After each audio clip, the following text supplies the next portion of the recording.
Bapa yang pengatur yang terbaik. Engkau tahu hal-hal yang terbaik dalam hidup kami.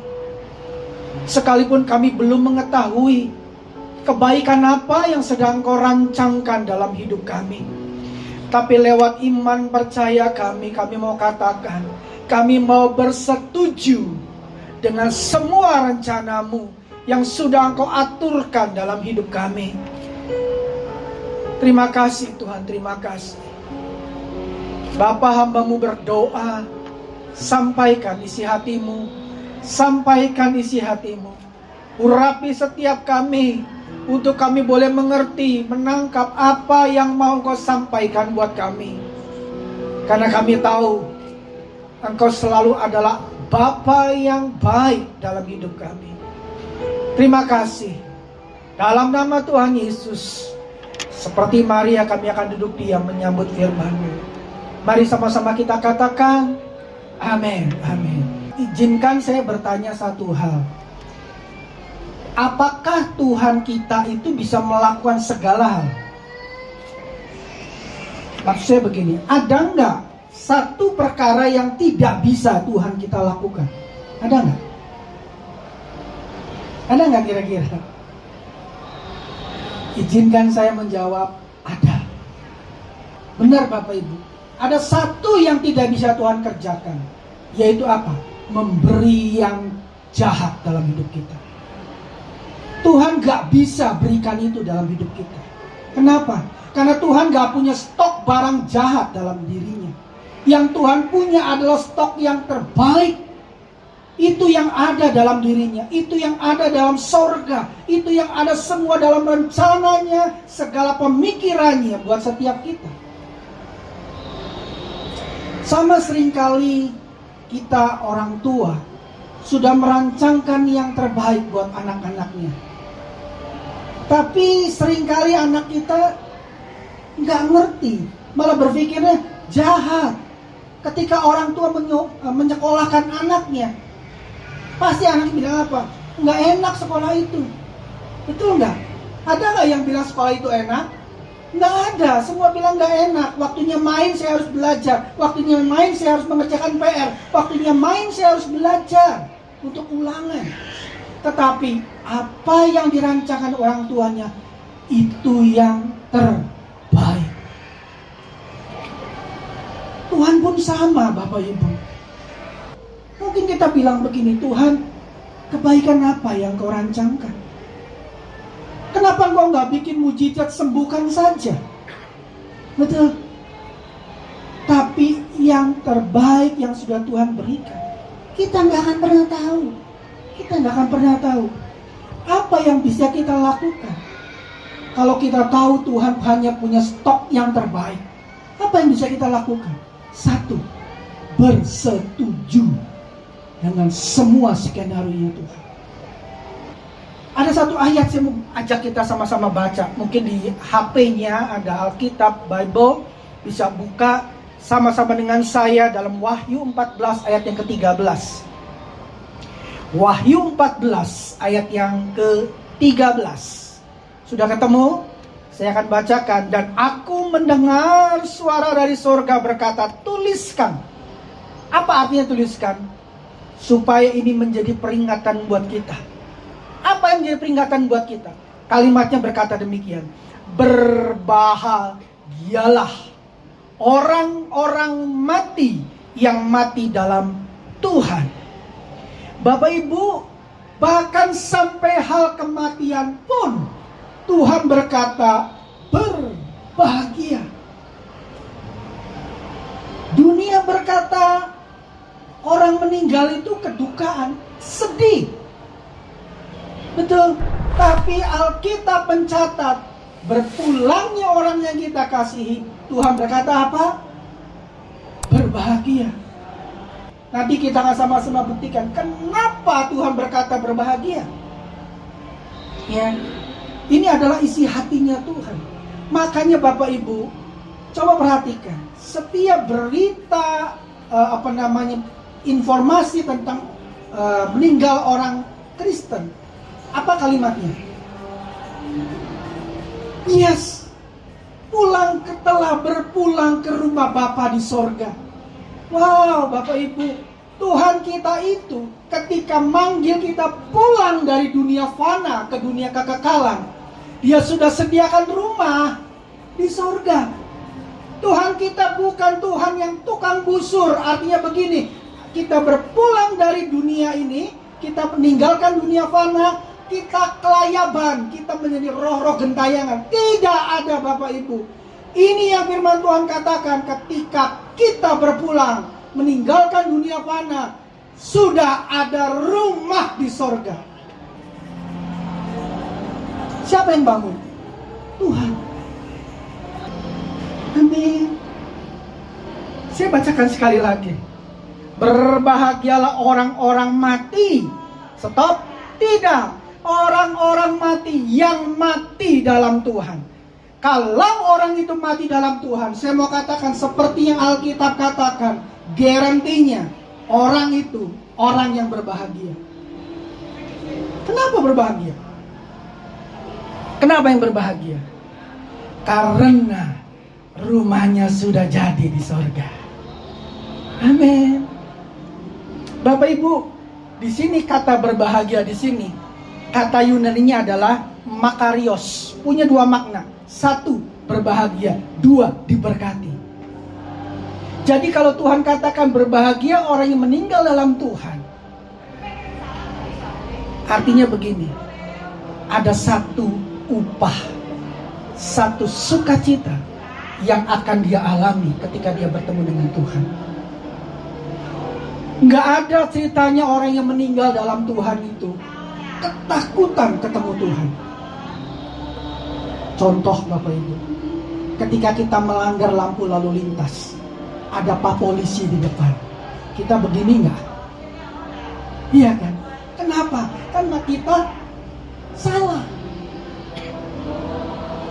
Tapi kalau orang yang meninggal dalam Tuhan, ada satu sukacita ketika dia ketemu Tuhannya. Amin. Ya Aba, Bapa, ini aku anakmu. Anak ketemu bapaknya, satu sukacita. Makanya ini Tuhan katakan berbahagia. Nah, kalau orang yang meninggalnya saja berbahagia, apakah kita perlu terlalu berlebihan berduka? Tentu tidak. Setuju? Saya pun ketika adik saya dipanggil pulang, saya berduka memang, tapi tidak larut dalam kedukaan. Karena saya tahu adik saya ada di mana sekarang. Amin. Demikian pula dengan orang yang kita kasihi. Di mana saat ini sedang berada, kita tahu kalau orang itu meninggal di dalam Tuhan, ada garansi. Amin. Nah, satu lagi saya mau bacakan dalam 2 Korintus 5 ayat yang pertama. Kenapa orang yang meninggal dalam Tuhan itu berbahagia? 2 Korintus 5 ayat yang pertama berkata, karena kami tahu bahwa jika kemah tempat kediaman kita di bumi ini dibongkar, Allah telah menyediakan suatu tempat kediaman di sorga bagi kita. Suatu tempat kediaman yang kekal, yang tidak dibuat oleh tangan manusia. Ayat ini dengan jelas berkata, jika kemah kediaman kita di bumi.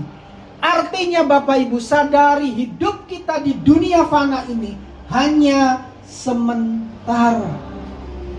Semua orang akan berpulang. Problemnya siapa duluan nomor urutnya.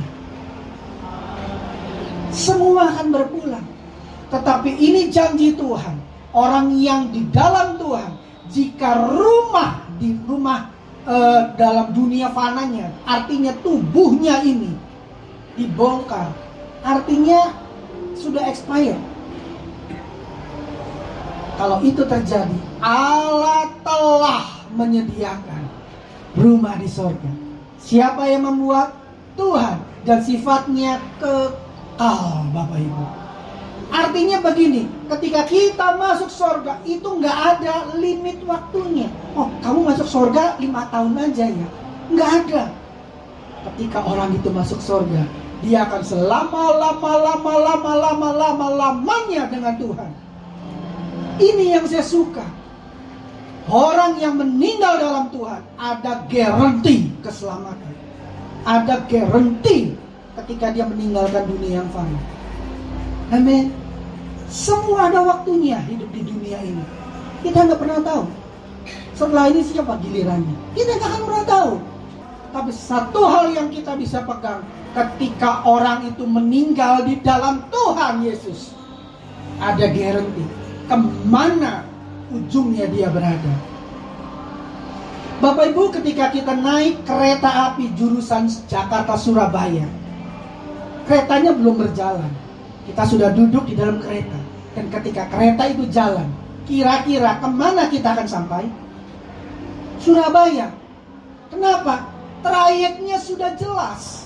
Demikian pula ketika orang yang meninggal dalam Tuhan, trayeknya sudah jelas. Kemana? Sorga mulia.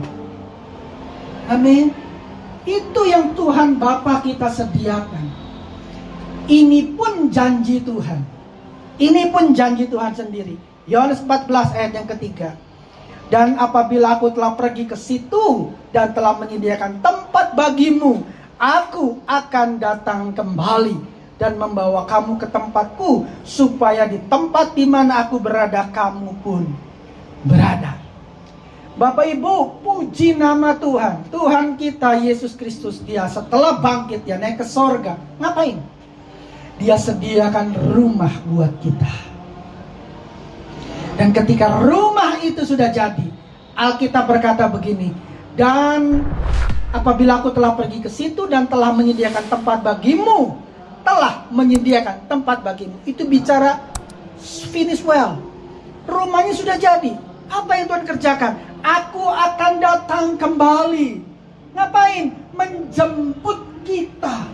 Bapak Ibu, percayai hal ini. Orang yang meninggal dalam Tuhan bukan malaikat maut yang menjemput, tapi Yesus sendiri yang menjemputnya. Amin. Makanya Tuhan berkata, berbahagia orang yang meninggal dalam Tuhan. Yohanes 14 tadi ada 3 jaminan yang Tuhan berikan. Yang pertama, Tuhan janjikan menyediakan tempat. Nah, kira-kira tempat yang seperti apa sih rumah kita di surga nanti? Seperti apa Bapak Ibu? Contoh, kita kedatangan tamu terhormat, Bapak Presiden ke rumah kita. Ya, kira-kira kita akan sediakan kamarnya itu kecil, asal-asalan, atau kita beri yang the best? Kira-kira yang mana? Pasti yang the best. Setuju Bapak Ibu? Kenapa? Ini yang Tuhan katakan. Tuhan bilang, aku menyediakan tempat bagimu. Nah, kata menyediakan, ini yang Tuhan berkata begini. Yunani adalah hetoimazo. Apa artinya? Yang pertama, menyediakan semua yang diperlukan. Dan yang kedua, menyelesaikan semuanya dengan sempurna. Wow. Artinya, ketika rumah kita di sorga sudah jadi, itu bukan rumah asal-asalan, gudang, ya pokoknya asal bisa ditempatin. No. Makanya salah satu Alkitab versi bahasa Inggris menggunakan kata mansion. Bapak Ibu tahu arti mansion? Bukan sekedar rumah, tapi luxury house, rumah mewah. Itu yang Tuhan janjikan. Amin. Garansi yang kedua apa? Ya, aku akan datang kembali ketika rumahmu di sorga sudah jadi, kata Tuhan. Ya, saya akan bacakan dalam Mazmur 116 ayat yang ke-15. Firman Tuhan berkata apa? Berharga di mata Tuhan kematian semua orang yang dikasihinya. Bapak Ibu, orang yang mengasihi Tuhan, orang itu pasti akan dikasihi Tuhan. Dan Tuhan mau katakan berharga orang itu. Sama seperti tadi, ketika kita kedatangan tamu Bapak Presiden, orang yang kita hormati, kira-kira yang menyambutnya itu pembantu kita atau kita? Pasti kita. Betul? Kalau Tuhan katakan orang yang meninggal di dalam Tuhan itu berharga di mata Tuhan, kira-kira yang menjemputnya siapa? Tuhan sendiri. Makanya Tuhan berkata, kalau aku sudah sediakan rumah di sorga, aku akan datang kembali. Tuhan gak bilang aku akan kirim utusan menjemput kamu. No, aku akan datang kembali, kata Tuhan. Wow, makanya saya suka orang Kristen meninggal berpulang ke rumah Bapa di sorga. Ada kejelasan. Amin. Kalau kita meninggal, Tuhan sendiri yang jemput kita, yang nyambut kita. Artinya apa? Betapakah kita berharga di mata Tuhan? Begitu mulianya. Yang datang presiden, yang nyambut presiden. Kita yang berpulang, Tuhan yang menjemputnya. Artinya apa? Betapa kita tuh berharga di hadapan Tuhan. Amin. Betapa kita tuh dihormati Tuhan, disayang Tuhan. Amin. Jadi yuk mari Bapak Ibu. Mungkin kita gak ngerti kenapa harus sekarang, tapi biarlah kita mau berkata, aku bersetuju dengan waktumu Tuhan, karena Kau sudah atur semuanya dengan baik. Dan yang terakhir, jaminan yang terakhir yang Tuhan berikan, di situ dikatakan, tempat di mana aku berada, kamu pun berada.